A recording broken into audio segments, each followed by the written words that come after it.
आप अगर डिस्टर्ब करेंगे दोबारा इस रवैया समझा दीजिए कि इस तरफ आंखें करके ये वाले अल्फाज नहीं होंगे। इससे बड़ी बेगैरती नहीं हो सकती।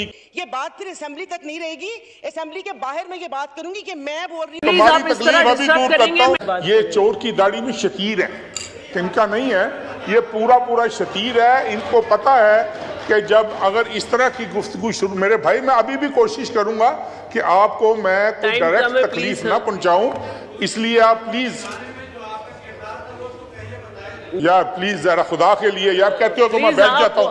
ये इनको इन सब को जो पुराने लोग हैं ना, मैं जनाब स्पीकर इतना जानता हूँ कि इनकी सोच हो।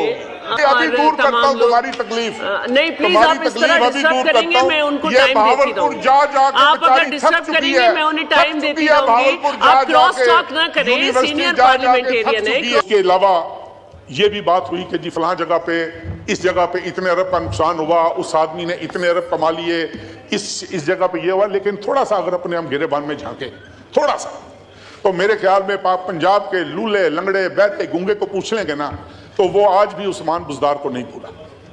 अगर आप KPK के लंगड़े लूले गूंगे बहरे को पूछ लेंगे तो वो आज भी महमूद खान को नहीं भूला। ये किसकी चॉइसेस थी? ये किसकी चॉइसेस थी? किसने उनको पंजाब पर मुसल्लत किया?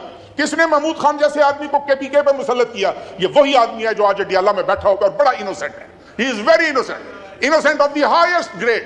वो कह रहा है जी मेरे से जुल्म हो रहा है, मेरे साथ ज्यादती हो रही है, और पंजाब को जिस बेदर्दी से लूटा गया, पंजाब के साथ जिस बेदर्दी के साथ खिलवाड़ हुआ, मैं समझता हूं कि वो हिसाब इनको देना पड़ेगा। और वो हिसाब इंशाअल्लाह ताला पंजाब की आवाम, इस मुल्क की आवाम इनसे ले भी रही है। ये उस फेट को पहुंचेंगे, ये इनकी भूल है। अभी आतिफ खान साहब मेरे लिए इंतहाई काबिल एहतराम है, वो अभी यहाँ पर तकरीर बड़ी अच्छी बातें की उन्होंने, मैं समझता हूँ, लेकिन उन्होंने चंद बातें ऐसी की कि जिसका जवाब देना मैं ज़रूरी समझता हूँ कि बड़ी अच्छी बात है कि रिकन्सिलिएशन होनी चाहिए। रिकन्सिलिएशन के बगैर इस मुल्क ने आगे नहीं बढ़ना जनाब स्पीकर। लेकिन रिकन्सिलिएशन किसने करनी है? रिकन्सिलिएशन जिन्होंने करनी है वो कह रहा है मैं सियासतदानों से बात नहीं करूंगा, मेरे साथ बात करनी है तो आर्मी चीफ करे, मेरे साथ बात करनी है तो आर्मी के सीनियर ऑफिसर्स करें। अब मुझे नहीं समझ लग रही, मुझे एक वाकया याद आ गया, अगर आप इजाजत दें।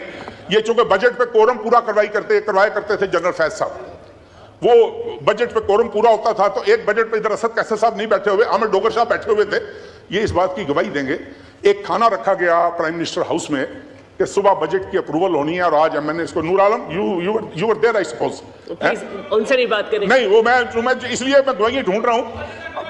असद कैसर साहब मेरे घर पे तशरीफ लाए, हमने इनकार किया कि हमने इस खाने में शामिल नहीं होना, and there were legitimate reasons for that. Parvez Khattak साहब मेरे पास तशरीफ लाए, मैं लाइटर नोट पे इन दोस्तों से बात कर रहा हूं, और कंक्लूजन की तरफ भी जरा चलिए। परवेज खटक साहब मेरे पास तशरीफ लाए, कहने लगे कि यार वो कह रहे हैं काफ लीग वालों को इनवाइट कर लो, तो इनका बस खाना पूरी कर लो, लेके इनको जनरल फैज आ जाएगा रात को खाने पे। मैंने कहा यार जनरल फैज से को आज हमको ले ही जाए खाने पे, तो हम चले जाएंगे खाने पे अगर वो हमें ले गया। हर जगह पे ये इमरान खान साहब is on record saying this कि जी कोरम जो है वो कौन पूरा किया करता था इस हाउस का कोरम। स्पीकर के कमरे में कौन आकर बैठता होता था इजलास के दिनों में?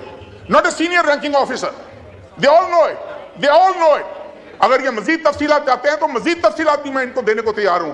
बात यह है कि इस मुल्क में हम बड़ा क्रिटिसाइज करते हैं, शहीदों में उंगली कटवा कर शहीदों में नाम लिखवाने की कोशिश करते हैं कि आज जी हमने सबक सीख लिया है, 10% गलती हमारी है। मैंने कहा इलेक्शन लड़ रहा था 2018 में, मैं हल्फन बता रहा हूं जनाब स्पीकर आपको कि मेरे MPs को उठा कर PTI की जीपों में फेंका गया था। किसने फेंका था? मैं उन ऑफिसर्स के नाम ले सकता हूं, मैं I can name those officers. ये आज कह रहे हैं कि हमारी 10% गलती थी, इनकी 100% गलती थी जी, इसीलिए छोड़ गए थे ना आपको भाई, इसीलिए छोड़ गए थे। इस तरह नहीं करिए। और जनाब स्पीकर आप प्लीज तशरीफ रखें। मेरे ख्याल में यहाँ पर ये कोई फॉल्स सीलिंग करवा दें, क्योंकि मैं जब से आई हूँ 3.5 साल से मुझे यही डर लगता है कि किसी दिन ये छत ना गिर जाए। लेकिन शुक्र अल्हम्दुलिल्लाह मेरी पहले भी सीट कॉर्नर में थी और अभी भी इस कॉर्नर में हूँ, तो अल्हम्दुलिल्लाह मुझे लगता है कि मैं बच जाऊंगी। कॉर्नर नहीं, बीच में से गिरेगी।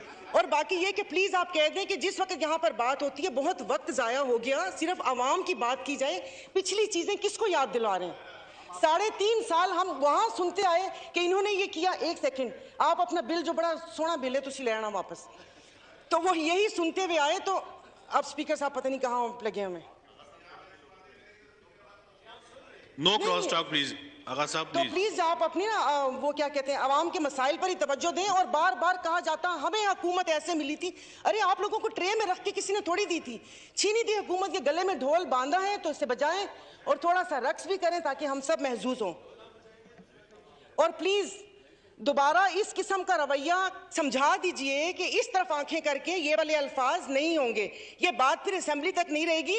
असेंबली के बाहर मैं ये बात करूंगी कि मैं बोल रही हूं यहां पर 99 नामों के नीचे कि थोड़ा समझ के, वो उनकी पार्टी के गुलाम पीछे नहीं बैठे हुए, मेरी अपनी पार्टी है। तो दोबारा आइंदा अगर बात करेंगे तो सोच समझ के अपनी आंख नीचे करके ये उनको प्लीज बता दीजिएगा। और दूसरा ये कि मॉडल टाउन क्या, इतनी इसमें ऐसी कौन सी है जो जाके इनके दिल के ऊपर लग जाती है।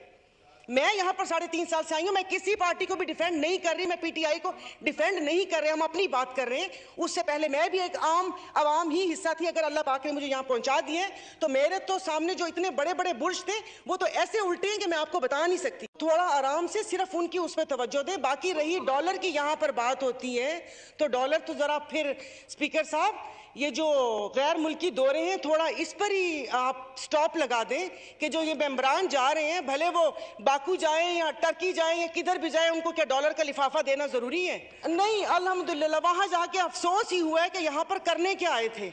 क्या ब्राइब है कि मेंबर्स को थोड़ा सा रिलीफ देने के लिए जाओ 5 दिन जाके थोड़ा सा रिलैक्स करके आ जाओ।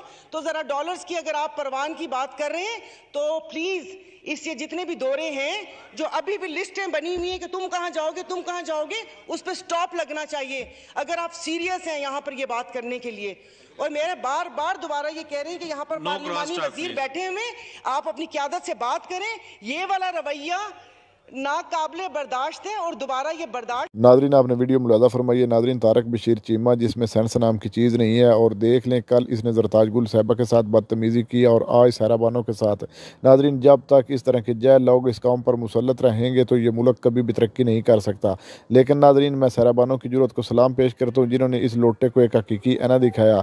लेकिन इन ज़ालिमों को कोई फ़र्क नहीं पड़ता, ये ज़बरदस्ती एक मैंडर चुरा कर कौम पर मुसल्लत हो गए हैं और बड़ी बड़ी बढ़ के मारते हैं जिस तरह आवाम ने इनको मुंतखब किया। और नादरीन आपने ये वीडियो मुलाजा फरमाइए। इस वीडियो के बारे में और खुसूसन तारक बशीर चीमा के बारे में आपकी क्या राय है? वीडियो के कमेंट सेक्शन में अपनी कीमती राय दीजिए और अगली वीडियो तक आपने मेज़बान को दीजिए इजाज़त। अल्लाह हाफिज़।